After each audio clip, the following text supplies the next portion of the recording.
Ang sabi nga, katatagan, kaunlaran, tapos kapayapaan. Pero anong ginawa nyo? Reklamo kayo ng reklamo, imbes na i-lead nyo yung mga tao. Imbes na i-lead nyo yung mga tao para magtrabaho at umayos. Diba? Diba?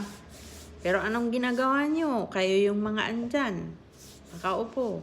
Pero reklamo kayo ng reklamo. O, diba? Tapos, influensyahan nyo yung mga tao na magiging arrogante. Kagaya nyo. O, diba? So, ngayon, diba? Bakit? Akala nyo ganun kadali? Pilay ang Pilipinas. Pilay. Kailangan ng ayos. Pero anong ginagawa nyo? Diba?